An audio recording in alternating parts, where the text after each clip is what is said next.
Welcome back to Kidsplaining. I'm Daniel, this is Allison, and today we're going to tell you about Glitch Squad, which is on Kickstarter now. But first, Allison wants to tell you the story about Glitch Squad. Okay, yeah, Glitch Squad comes from Resonym Games, and if anyone's had a cat, you know how much that cat has to have your attention, especially when you are like on your laptop or on your computer. Very relatable. The cat comes and lays on your keyboard. Literally, like it's happened to me. Like that's how, so that is what's going on. You have a cat in a lab named Glitch. That's Glitch right there. Cute. So we can't get into our forensics lab because Glitch, our cat, has walked across our keyboard and scrambled up all of our passcodes or our passwords to get into our forensics lab, and we can't have this. We have to figure out how to get into our labs. We've got business to do. So we are trying to figure out our passcodes. Yes. So that is the goal of the game, is to unscramble what Glitch has scrambled, ultimately to figure out our passwords, which are on these cards, by using these little clue booklets. And this is a prototype. This game was developed in cooperation with the National Academy of Sciences. There is a lot of information built into this about forensic scientists, like the forensics cards that you get to use. You have toxicology, where Glitch reveals which clue was added, stuff like that. But it works through, and it's all in the back of the book, but it goes through different kinds of forensic sciences and which ones are more reliable and which ones are less reliable. So as these forensics cards do help you, some of them help you more and some of them allow some kind of deception. Yeah, a little bit. Yeah, deception's a good word. Yeah, so it's a really cool way to build in that just information about forensic sciences into a game. So the game is played over 5 rounds or up to 5 rounds, depending on how long it takes you to win. You might win sooner if you're lucky, but it's a team game. So there's 2 teams. There's the yellow team and the blue team. You have these cards: location, profession, hobby, and weapon. They all have words on them. And each round you are going to have one of those words, and everyone is going to have a different word. And you're going to be trying to give your teammate clues to guess those words. So first is a location. Now we've already pre-filled these out. But and we're actually using... Yes, we played this with our neighbors a few nights ago. This is these were the best examples from that, like great, just curveball clues. It was really good. So these are actual examples from actual gameplay. So I had the word bakery. My goal was to get Allison to guess the word bakery. So I wrote 3 clues: oven, bread, and scone. And you'll notice this third clue has the S filled in. On the third clue, you have to start it with the letter that's shown. Then we close this up, so this is no longer visible. We pass it to the player to the left who is on the other team. You alternate teams so that you're passing it to the other team. Then they're going to take that. Glitch. Yes, they play the role of Glitch, the cat. Which is so fun. Like, that was my favorite part. Yes, Glitch is a fun role to play. So they take 2 of these words. They can pick any 2. They can even change the word. Like if they choose to not use the third clue, they don't have to keep the same letter. So you take 2 of those clues. You can rearrange them however you want. You write them on the other side, and then you add a third clue. You glitch the third clue to be something else. So I passed this to the player next to me. He changed scone to pizza. So now Allison has oven, bread, and pizza. And I have 20 seconds to guess. Of course I'm going to say like restaurant, pizzeria, restaurant, diner. But not bakery.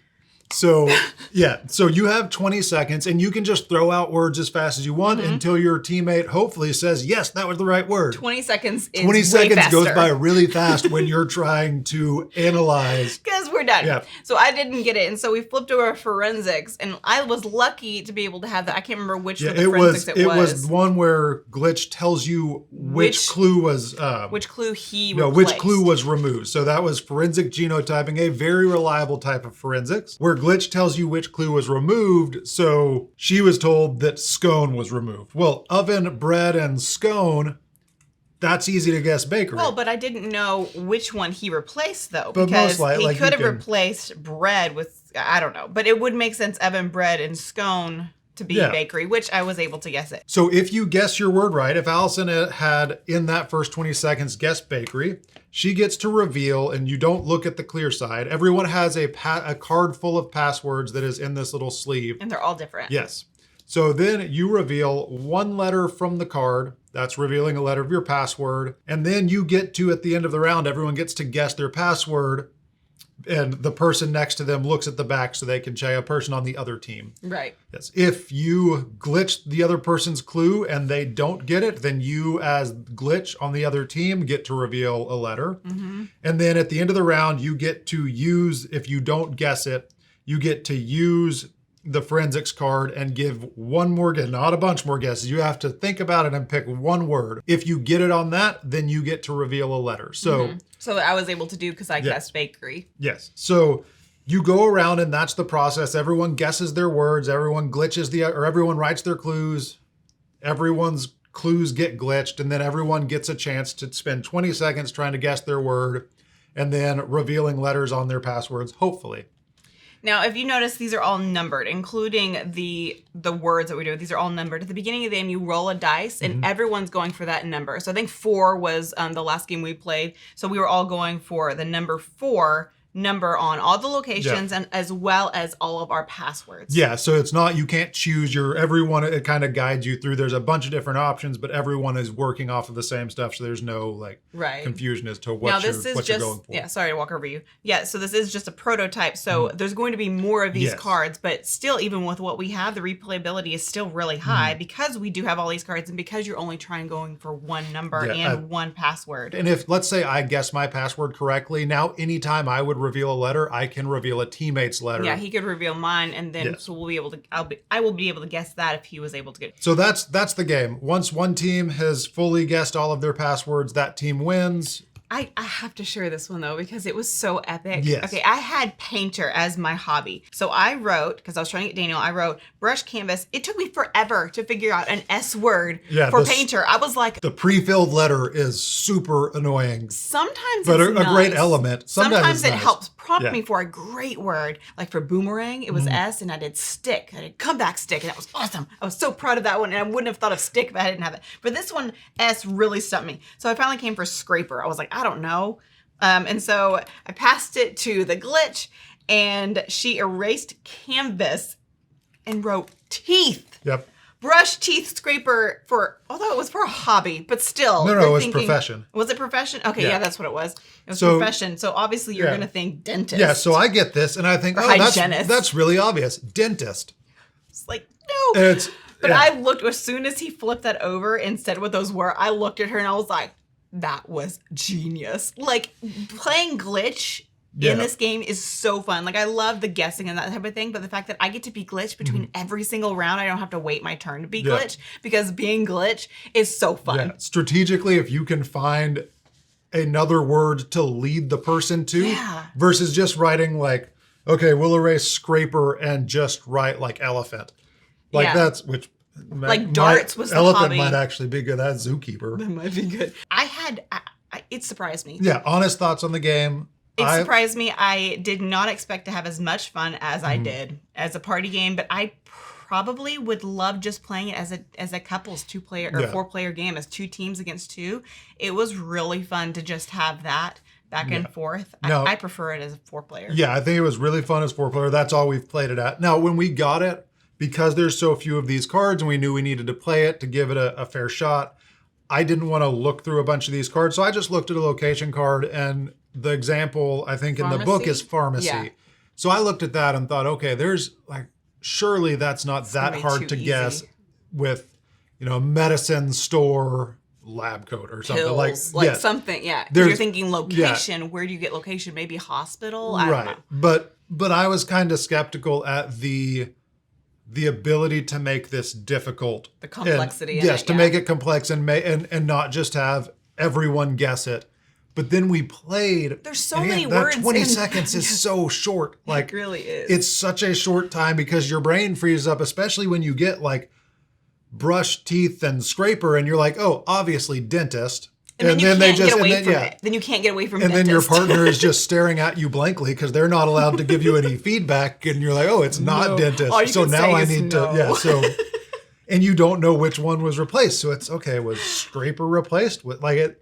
So it really was, it surprised me. It was a really fun game. Now, I like word games. Allison is not as big a fan of word games. I would not have picked this if I was just picking a game, it wouldn't be a word game. Yeah. But after playing it, I would definitely play it again. But yeah, I like word games. I'm not a huge fan of word game. Like, I don't like Trivial Pursuit. I don't like games that require you to have a huge depth of knowledge in order to play, or like a really deep. Which surprises me because you have a lot of knowledge I know, about but everything. when I have to use it in a game, it just sticks up there. But I'm not a big fan of word games that require a massive vocabulary to play. So I like I don't have a vocabulary, right. So I like games like Codenames, where you don't really need to know. You're not going for like smart words. You're just going for clues and stuff like that. And this does that really well. You don't need to like. Man, some word games are just intimidating because you need knowledge. Words. Yes. You need words. In this, you need words, but the hardest part of this is thinking of the word that starts with the pre-filled letter. But it's less, let me think of words and like come up with fancy words to use. And it's more, let me think of 3 clues that if one of them is taken away, it's still obvious enough.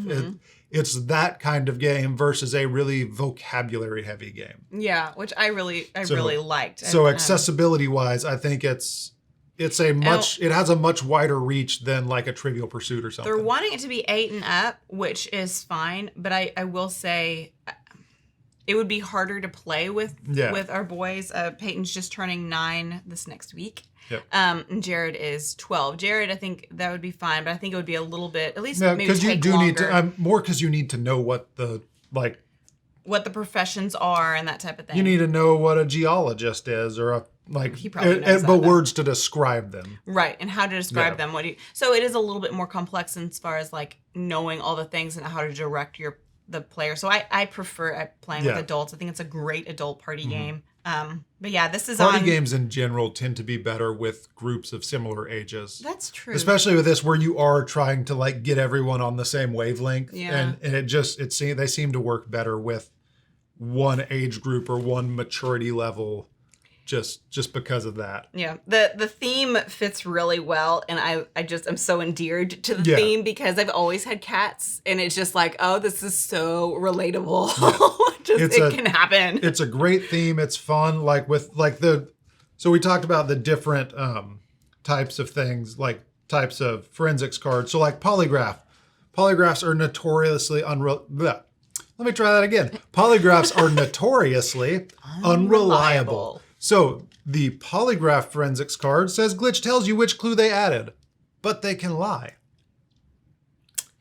So stuff like that like it leans into the science a little bit. It's good to kind of pique your curiosity on just the forensic sciences, things like that. And I'm sure there will be more information in the game because again, it was developed in collaboration with my words aren't good. Words are important. Yes. It was developed with the National Academy of Sciences, and there were a couple others with the Tilt Factor Laboratory at Dartmouth College, LabX at the National Academy of Sciences, and Resonym Games. So it's fun having games that pack information into them like this, and also just make a really fun experience. Yeah, you don't feel like you're learning when you do it, but it does make sense how it does relate to the science and what they're trying to. It just it melds well, and you don't feel like you're learning. The book has the rule book has the reasoning in it as to why different ones are really, really good and different ones are trickier or more bad.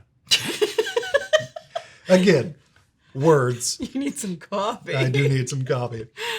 Yes, so this is Glitch Squad. It is on Kickstarter now, or it used to be on Kickstarter depending on when you're watching this, but we will leave links below to where you can find this. It was a really fun game. It was a really fun party game. I could see it being a blast with 4 players, even with 8 players, just going around and really see. These are the kind of games that it's fun to see what other people do with words. With words, but to kind of guess along, because you don't know what, like with your teammates, you don't know what's going on. So to kind of guess along and just appreciate, there were so many times this game where we just appreciated the way that we were tricked into thinking the wrong thing through other people. So like you'd look and be like, and it's genius. It's 3 words on a little card, and yet there's so much strategy in it. So it was a lot of fun. We'll leave links below again to where you can find it. Thank you so much for watching. We'll see you later. Bye. Bye.